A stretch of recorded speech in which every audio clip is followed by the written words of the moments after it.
So I'm incredibly excited for this session. I think for a number of reasons. Obviously, we've got some really fantastic experts on AI and entrepreneurs. But also AI is everywhere. So wherever I'm looking in the media, in blogs, in adverts, AI is all over the place. And it's really important for us to understand, what the kind of reality of artificial intelligence is. For some of us in the room, we may question if we've even found human intelligence in some of the people around us. So the idea of understanding artificial intelligence is important. It clearly has and will have an impact in healthcare, but how big is that and what are the possibilities and where are we at the moment? So I have with me Dr. Deshpande and Dr. Nova from NewMedi and Pathway Genomics, respectively. So with that said, can each of you introduce yourselves and just tell us a little bit about your background, because your backgrounds are actually pretty cool, and also your companies. So perhaps I'll start with Ginny first. Sure. So I'm Ginny Deshpande. I'm the founder and CEO of NewMedi. We are disrupting drug discovery by using big data and artificial intelligence. Our focus really is on leveraging the vast amounts of data that are available, integrating all of that, and trying to identify drugs that are going to be more effective from the get-go. So it's a precision medicine type play where we're leveraging this information to understand subsets of patients at the front end, and then identify therapies that will benefit them, along with biomarkers that will help streamline getting these drugs to patients. We're particularly interested in rare diseases, in particular rare inflammatory and rare oncology diseases. These are areas that are of high unmet medical need, and getting therapies out to patients, particularly in the rare disease space, is pretty challenging. We think data can really help expedite getting these drugs to patients more quickly. And I'm excited about this because we've actually been implementing this for some time now. We've structured many partnerships and are really starting to see some of the successes as well as some of the challenges with working with big data, particularly in the context of drug discovery and development, which is a very challenging space to get into. My personal view is that big data and machine learning, artificial intelligence technologies, more broadly speaking, really can help augment what we do in terms of human expertise in this space.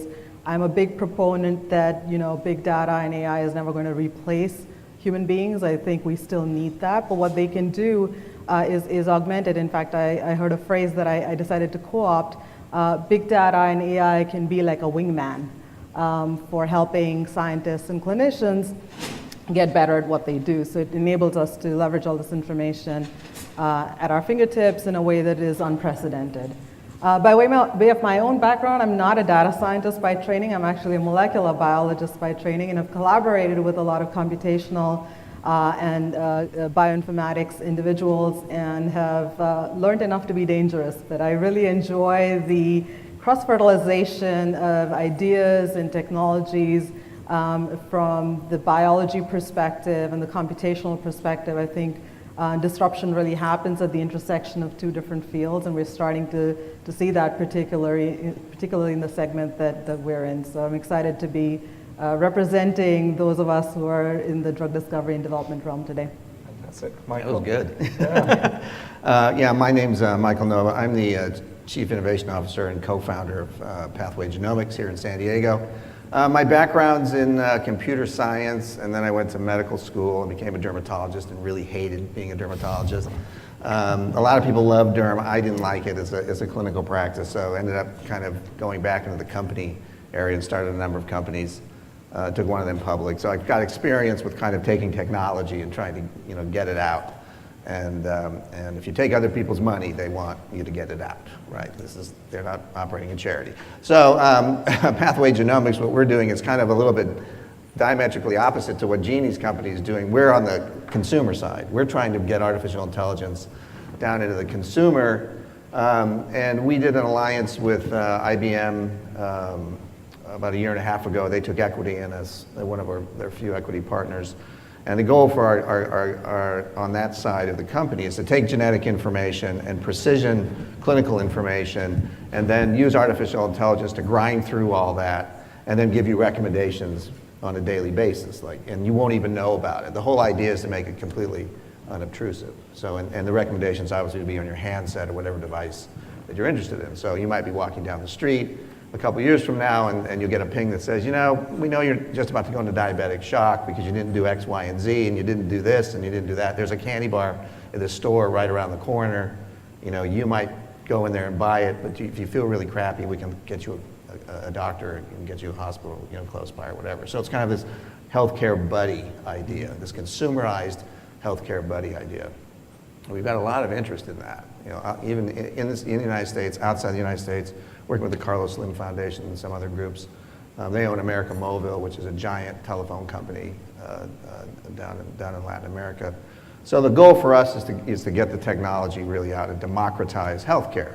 I mean, you might be poor and you know sitting in a rice paddy somewhere, but you've got a cell phone, right? And the governments know this, you know, and they know that to get quality healthcare, you know, down into the handset is a really important thing to do.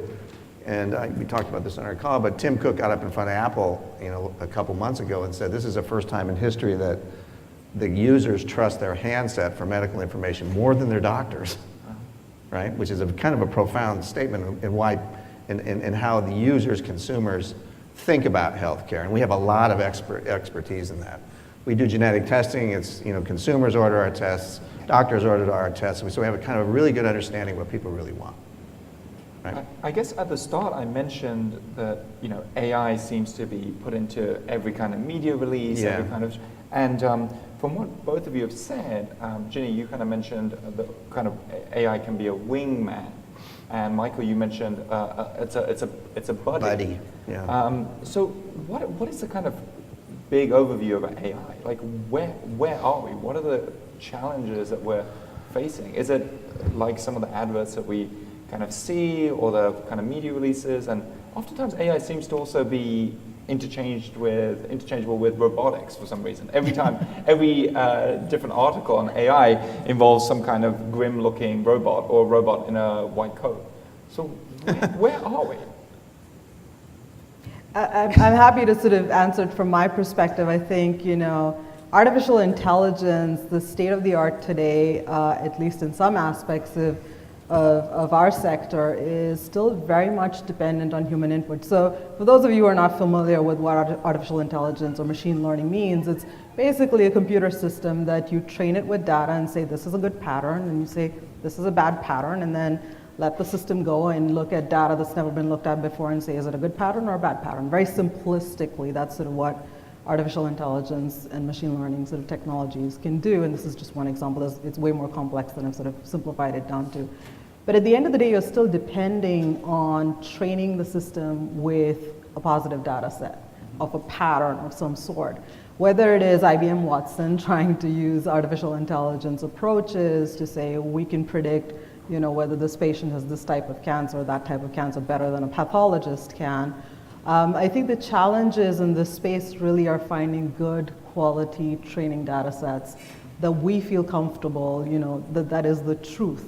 So let me talk about a concrete example in the drug discovery realm. If we want to say that this drug successfully treats this disease, that's a real challenge today because very few drugs truly treat a disease. I mean, you've got maybe a handful of examples. You've got antibiotics and some of the antivirals, and you know, that's pretty much it. If you look at all the other drugs that are out there, they are modulating a specific target.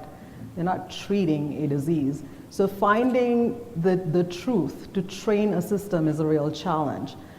There's also, the other challenge in this space is we don't have all the unknown variables. Particularly, this is very, very true in biology. We don't know all of the components that come into play in terms of how a disease manifests or how a disease progresses. We're starting to understand it.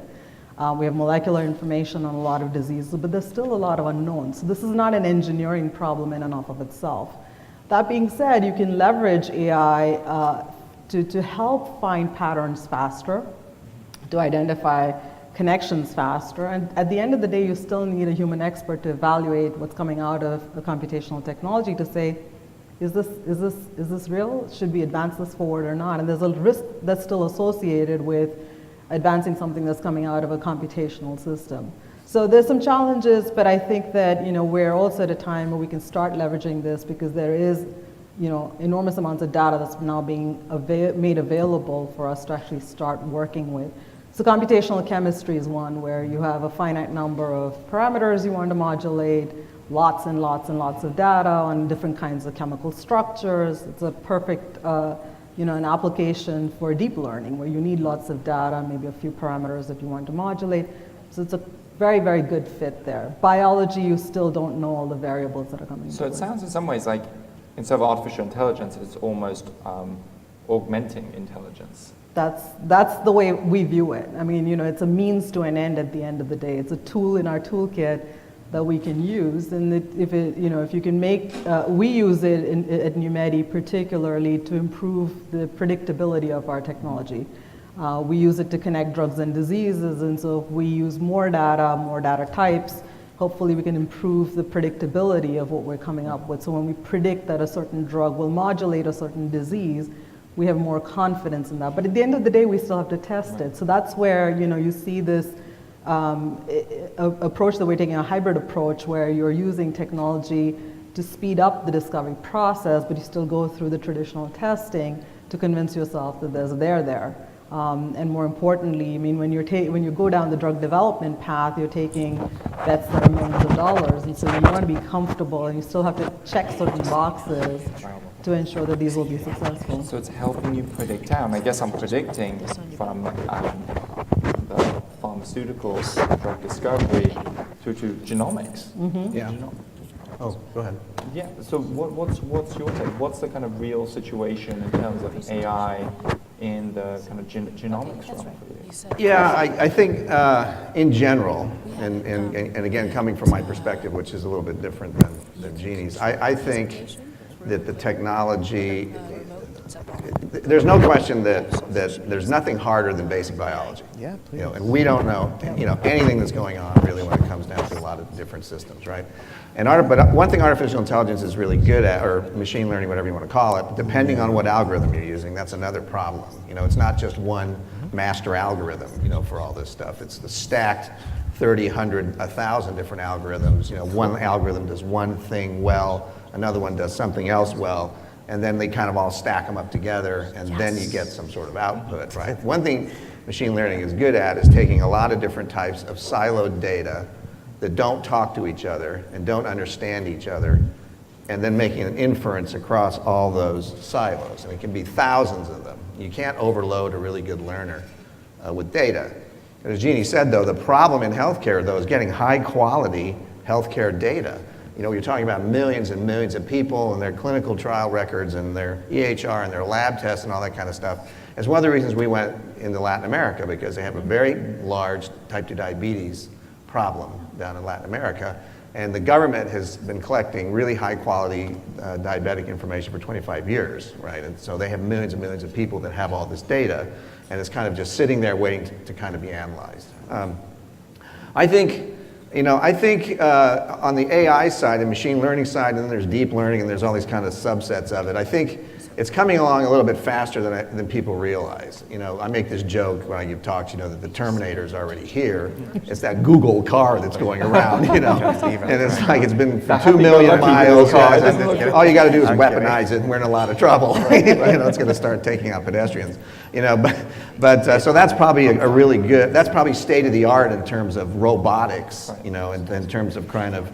And then there's Boston Dynamics. I'm sure you've seen that. That's a terrific company, and whatever. So I think that and certain things in healthcare are easier than others. Like image recognition. Since there's corners in images, right, and it's gray and white and whatever, is a little bit easier to do, and that's what neural networking is really good. Neural networking is really good for image recognition. It's not good for other things. It's not necessarily good for predictive stuff, but for image recognition, it's really good. But then again, you have to be able to understand what that image is, and then you have to convert that image into language. Like you can have a plate of food, and the algorithm or the learner might say, well, that's a plate of food, and another one would say, well, that's 4 oranges and what do you want, right? What is the correct answer, for you? And that's another hard problem. That reminds me of when presenters are getting kind of media skills or presentation skills, you're taught to speak to the audience, knowing who your audience is and their level. And it's almost like that plate example. Like, does your audience want to know that there's food there, yes or no, or do they want to know the kind of calorie count of the different items? And everybody's different. Like, in every human, just to give you some perspective, a whole genome sequence is about 500 gigabytes of data, which is about 50 stacked, DVDs. Every human in their lifetime will generate anywhere between 3 and 4 terabytes of healthcare information. So all the world's music is about 6 terabytes. Let me give you an example. So, and a lot of that healthcare information is lab data. It's heart rate, Fitbit, whatever. It's a lot of lab stuff, right? And a lot of it is junk, right? And this is another problem. Half of healthcare data I read somewhere is irrelevant, 2 or 3 years later. Anything, 50% of publications don't mean what they're supposed to mean. So weeding out that part of it and to train algorithms is another hard problem. So we're very versed in our company in what's called curation, which means, trying to figure out what is really accurate before we even use our machine learning, translator to try and figure out and train it or whatever. And then there's a whole idea, the ultimate goal for generalized AI is to not have any training, right? It's AI that kind of learns from clustering and whatever, all these fancy clustering algorithms. That's a little bit farther off, but people are starting to work on that. What is that clustering? Yeah, basically it's the same. What we do in artificial intelligence in general is what Jeannie mentioned, we classify things. We put things in one bucket or put things in another bucket, and the way you do that is you train the algorithm to put it in the A bucket or the B bucket, right? And then like we did with IBM Watson, Watson is a natural language processing engine, and so we basically fed it a bunch of books and then asked it, what's cardiovascular disease? And had it go out, and then we'll come back with this huge, 50-page thing about cardiovascular, that's wrong, that we can't use that, So we have to weed it down, so this is what it actually means, and then you tell the algorithm to go back and give us that as the right answer. So that's how you typically train things. In clustering algorithms, the idea is the algorithm doesn't get trained at all. It just automatically buckets things based on what it sees as a cluster. So k-means clustering and some of these other types of algorithms. And that's really kind of super state of the art in trying to leverage generalized artificial intelligence, which is probably going to be a combination of training stuff to start with, clustering, and then this auto-coding stuff that Microsoft just put, ENCODE paper, which basically the algorithms they not only classify, but they generate another algorithm around the classification. And it goes back and feeds back in, so it's kind of self-generating. So it's self-generating, it's self-generating itself. It's just going to get more and more and more and more complicated. And again, you can't have too much data for these learners. They thrive on it, right? That's much to think about. In terms of the opportunities in healthcare. No, just about everything. Just about everything? Yeah. No, go ahead. When you kind of interact with people, is everyone on board? AI is a good thing, it's going to be the future, or are certain companies or groups hesitant? Or they want to see somebody else kind of dip. Sometimes that happens with pharma, doesn't it? They want somebody else It to go always in. happens with pharma, right? We love it. We're in the business. We love it. we're trying to get rid of you all. Right. We love it. I mean, it doesn't help that New England Journal of Medicine publishes a paper or editorial a couple months ago that said these jobs are going to go, in the next 5 years. Radiologists, pathologists, they're gone. That kind of stuff, that kind of sensationalism isn't necessarily productive. But getting back to your point about pharma, sort of, is everybody on board? Are they all jumping in? I think there is, and it's always been the model, and it's not just for AI, it's just for any new technology. Until it's proven, there are skeptics, people on the fences going, kind of interesting, I'm going to take a wait and watch attitude. And one of the reasons we actually are developing our own drugs now using our technology is because we want to eat our own caviar. We want to consume our own caviar. We believe in this approach. And I was just having a conversation earlier today at lunch, and I said, when we talk to people, there's still very siloed segments within different industries, particularly within pharma, where people who are data scientists are not sitting next to people who are developing drugs. They're still sitting in different silos, and I think that those barriers need to come down. Some of the issues are cultural, and I think, we are starting to see some adoption in this space, but I think we need a couple of really good successes to show how it's done for people to say, yes, I can do this, or yes, this is feasible. I mean, I hate to sort of, beat up on one of your investors, but IBM Watson's been doing this for 6+ years, and we haven't seen one success story that we can show to the world. And I sort of include them in this category of people using artificial intelligence. But there's no machine We learning for that, collect. you know that. Well, that's a whole other panel. But yeah, I'm not way gonna into wade this in, but one. Come on. we do need one. Play a little hardball. Yeah, we do need one success story that we collectively need to show the world so that we can say, here's a concrete success story of where AI did make a difference, where AI has improved something. Do we not have one? Do we not have one? I think we have a lot of little micro ones. Exactly, we're You know, micros, a lot but nothing of- that's and sort of if like you're a in the smash business, down. you know it. You know that there's success here and there's success with in the MD Anderson and IBM Watson. Putting patients on regimes they never would have done before. We're kind of involved in some of that stuff. So I don't. And to be fair to IBM, they took a flying leap, to try and get this technology before everybody else. And even though they're struggling a little bit, from a revenue standpoint in their company and whatever, the IBM Watson group is the fastest growing generating revenue group in the company in terms of going upwards. Yeah, so it's been, for them, it's starting to really, pay dividends. They have 2,500 software products or whatever, and they're bound and determined, to jam artificial intelligence in just about everything they have, let alone healthcare. So I guess as a practicing clinician, I haven't really seen artificial intelligence impact anywhere near the kind of front line of care. But then I see all these different articles and a lot of risk kind of prediction and risk stratification.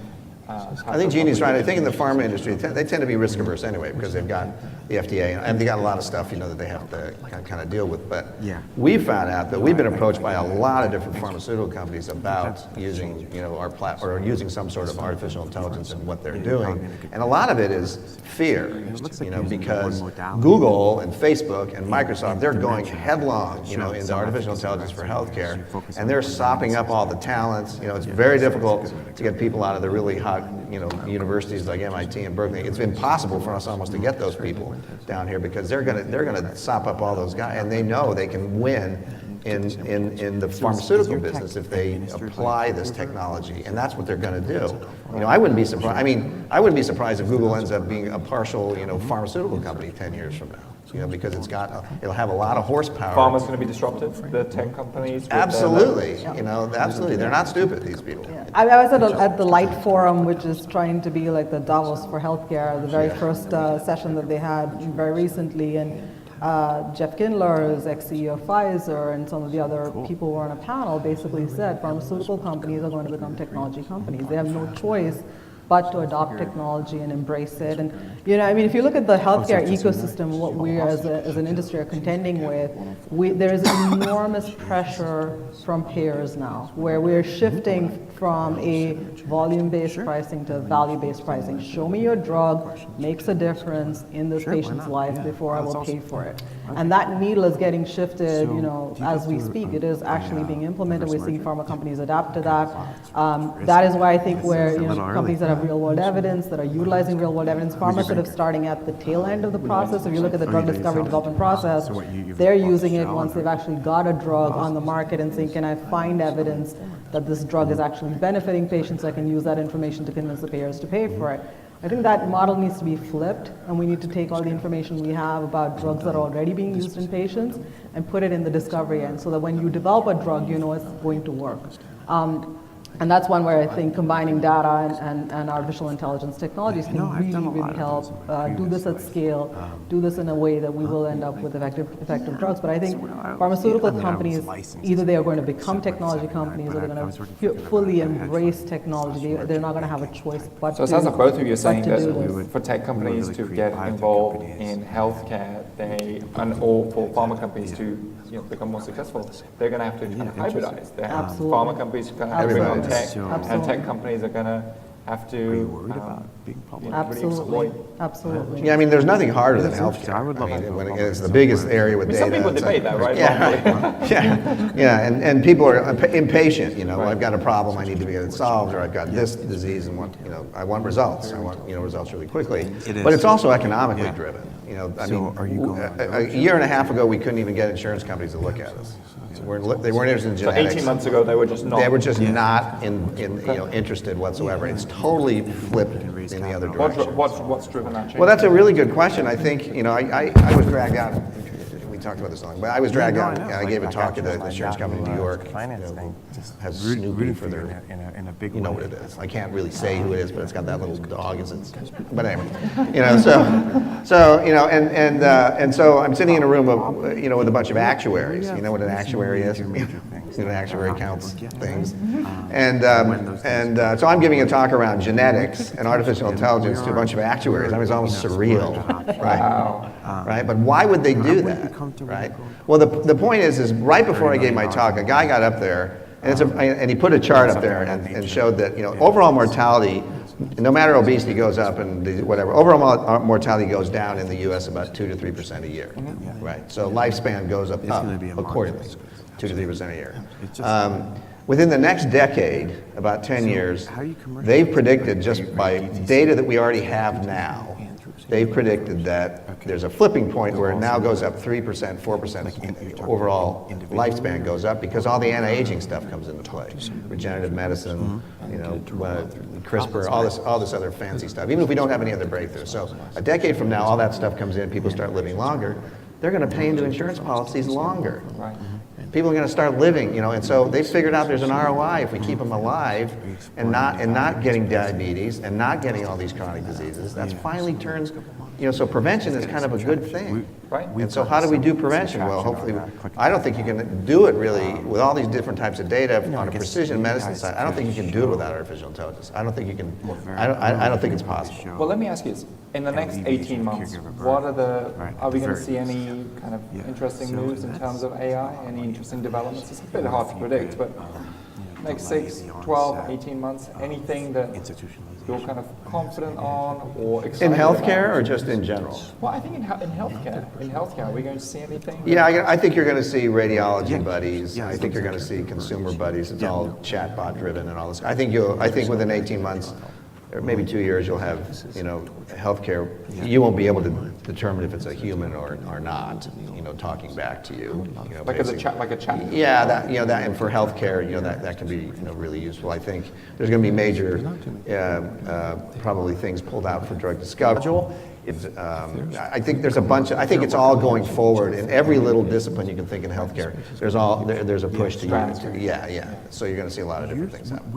Yeah, I think that there's going to be more, in the next 18 months, more of an adoption of patient-derived data. I think the previous speaker was just talking about wearables and patients capturing information. I think particularly in the area we're focused in, the rare disease space, there's probably insights we're going to be able to glean from all of these types of technologies that are going to feed into, helping us come up with drugs. So I think that adoption curve is going to be fairly quick, and it's going to ramp up fairly quick in certain pockets. I don't see sort of a global adoption happening very rapidly, but I think we'll see some pockets where this will be driven. I actually feel that patients are going to drive more of this change, particularly with technology and with information that they're generating. They are starting to own some of that data, and they're going to make that available. We're certainly seeing that in the rare disease community. They're very open to sharing data. Can help find a cure, help find a treatment, help find ways to manage their disease. They're very open to sharing it. So I think it's there's a lot that also can be seamless. applied. You won't even know it's there, right? Just like a spam filter, it's in everything. So with that said, I wanted to thank both of you for a wonderful discussion. That's very insightful. So insightful. I'm actually feeling like more promise than I thought earlier. We did a session yesterday that felt a little like, wow, pharma. Where is their interest? What is going on? And it's one of the reasons we chose to bring the summit here. Even is because how do we help bridge some of those partnerships and relationships, or at least start the conversation. So this was very, very interesting. It's Thank almost you. like be interested or be disrupted. Yeah. Yeah, yeah. I mean, and also to express interest, right? To express interest doesn't mean they're going to adopt anything, right? But to really engage, and it's really promising. So, and even more promising that you're seeing the response from insurance companies that you weren't having, Yeah, I mean, again, I hate to be a cynic, but a lot of healthcare is based on ROI. I mean, it's based Yeah, on absolutely. who's making money and where it is and where it's going and all that kinds of things. We have a $2.5 trillion healthcare budget in this country, $2.5 trillion, right? Out of 13, that's enormous, and it's not going down, right? It's going up. And if you can prevent people from flipping over into type 2 diabetes, which is probably the biggest chronic issue that we have in this country. It sits on obesity, but type 2 diabetes is almost 100% preventable, right? So you try to eliminate that, and you're going to eliminate a lot of chronic diseases, on the back end, whether it's cardiovascular disease or cancer or whatever, and that's a huge chunk of that $3 trillion. Yeah, my dad used to in his practice, he used to just talk about inflammation as the instigator to everything, and. I mean, True. not everything, but almost everything, and a lot of the cancers he would treat, and was really trying to be proactive around the holistic part of the body, not just the part that they were treating. So, anyway, thank you. Sorry for dragging on, but I love this stuff. Thank you very much. Thank you so much.